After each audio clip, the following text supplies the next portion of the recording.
नदीम अफजल चंद का इस्तीफा रुकवाने के लिए अहम वज़रा मुतहरिक हो गए हैं। ज़राए के मुताबिक अली ज़ैदी, जुल्फी बुखारी, शीरी मज़ारी और फवाद चौधरी नदीम अफजल चंद का इस्तीफा रुकवाने के लिए सरगर्म हैं।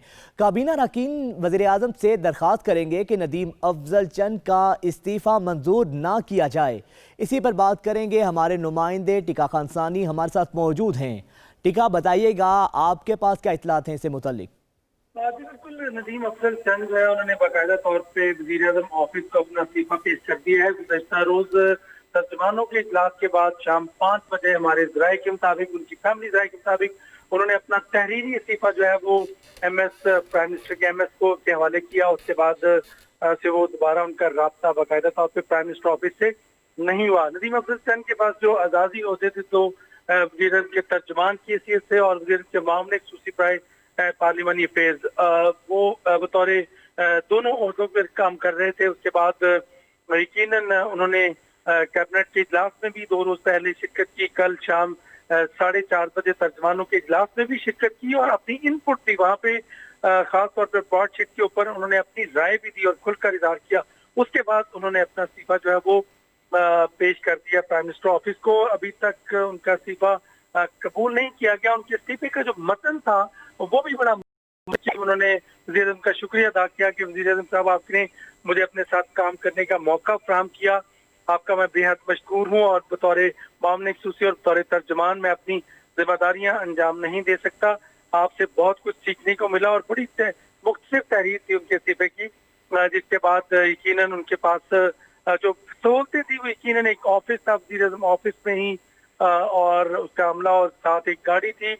अभी तक नदीम अफजल चंद का इस्तीफा दूसरी तरफ से कबूल नहीं किया गया और साथ ही जो लॉबिंग हो रही है, कुछ वफाकी वज़रा, सीनियर वज़रा जो है वो यकीनन मैदान में आ रहे हैं और वज़ीर आज़म इमरान खान को मशवरा दिया जा रहा है कि नदीम अफजल चंद क्या, क्योंकि सियासी साख बहुत उन्होंने अपनी हस्ती बनवाई है सियासत में और साथ साथ उनकी अच्छी शोहरत है सियासत में पूरे खानदान की। और वज़रा खासतौर पर फवाद चौधरी, अली ज़ैदी, जुल्फी बुखारी, शीरी मज़ारी और दीगर ऐसे वज़रा जो हैं वो वज़ीर आज़म को मशवरा दे रहे हैं कि उनका नदीम अफजल चंद का इस्तीफा जो है वो कबूल ना किया जाए। अभी तक नदीम अफजल चंद का इस्तीफा कबूल नहीं हुआ। उनकी फैमिली से पता चला है बहुत ज्यादा मुशावरत भी नहीं की। इवन के जो उनके खानदान के लोग हैं, कई लोगों को इल्म ही नहीं था, जिसमें खासतौर पे नजर मोहम्मद बुंदल जो साबिक वफाकी वज़ीर रह चुके हैं, इल्म नहीं था।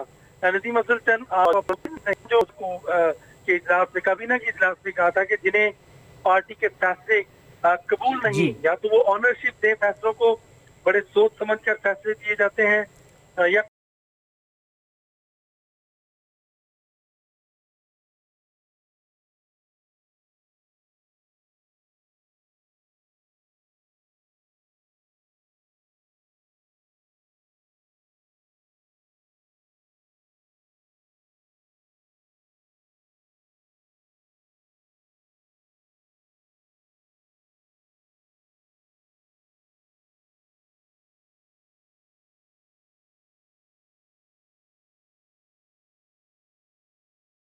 पार्टी से वो इस्तीफा दे दें। ठीक है टिका, आप हमारे साथ ही रहिएगा। अनवर रजा भी हमारे साथ मौजूद हैं, उनसे जानते हैं। अनवर, बताइएगा आखिर हुआ क्या जो नौबत इस्तीफे तक आ पहुंची और पाकिस्तान तहरीक इंसाफ में नदीम अफजल चंद की क्या हैसियत है अब? जी बिल्कुल, पाकिस्तान तहरीक इंसाफ के जो नदीम अफजल चंद हैं, जो स्पोक्स पर्सन भी थे वज़ीर आज़म इमरान खान साहब के, उनका बुनियादी तौर पर जो वज़ीर आज़म इमरान खान और उनकी जो गवर्नमेंट है उनकी पॉलिसीज हैं उन पर उनका इख्तलाफ था और वो नैब के मामले में भी उन्होंने जो उनके तहफ़्फ़ुज़ात थे उनको प्राइम मिनिस्टर के सामने रखा था। इसके साथ ही साथ जो हज़ारा कम्युनिटी है उसके साथ जो इस साल हुआ और प्राइम मिनिस्टर ने उस पर रद्दमल दिया और उस पर भी नदीम अफजल चंद को एतराज़ात थे। इसके अलावा उनके जो शहबाज गिल हैं उनके साथ सियासी इख्तलाफात थे, इस हवाले से भी उन्होंने प्राइम मिनिस्टर को आगाह किया था। इन तमाम इशूज़ पर उन्होंने प्राइम मिनिस्टर ऑफ पाकिस्तान को अपने तहफ़्फ़ुज़ात से इजहार किया, लेकिन प्राइम मिनिस्टर ने उनके इन तहफ़्फ़ुज़ात पर कुछ एड्रेस नहीं किया उन्हें और ना ही उन्हें कुछ सुना। लेकिन जब भी प्राइम मिनिस्टर कोई बात करते थे और उन्हें इसी तरह को टाल मटोल दिया जाता था। इसके साथ जब मुराद से उनका झगड़ा हुआ था फैसलाबाद टोल प्लाजा के मामले पर, वहां भी तलखी हुई थी कैबिनेट के इजलास में। उस इजलास के बाद भी प्राइम मिनिस्टर ने नदीम अफजल चंद को ही समझाया था। उन्होंने कहा था कि आप टॉलरेट करें, जबकि मुराद सईद के मामले पर भी उनको कोई खासी सुबकी हुई थी। प्राइम मिनिस्टर ने तमाम कैबिनेट के सामने उन्हें कहा था कि आप बड़े हैं और आपको इस मामले में दरगुजर करने की जरूरत है। इस मामले पर भी उनके खिलाफात थे। बहुत सारी चीजें थी जिन पर नदीम अफजल चंद ने अपने तहफ़्फ़ुज़ात का इज़हार किया था। और बिलखसूस इस हवाले से हमारे एक ज़राए हैं, उनका कहना था कि प्राइम मिनिस्टर चाहते थे कि नदीम अफजल चंद जो हैं वो हार्ड लाइनर बने, जिस तरह बाकी पार्टी के तर्जुमान हैं, फिरदौस आशिक अवान है, शहबाज गिल है। लेकिन नदीम अफजल चंद जो थे वो पॉलिटिकल कारकुन कहते हैं खुद को, और उनके मुख्तलिफ जो पाकिस्तान पीपल्स पार्टी के साथ अब भी उनका जज्बाती एक ताल्लुक मौजूद है। और वो नहीं चाहते थे कि वो आसिफ अली जरदारी, उनकी जमात, या फिर नवाज शरीफ और उनकी जमात और उनके जो हार्ड लाइनर है उनके खिलाफ सख्त जुबान इस्तेमाल करें।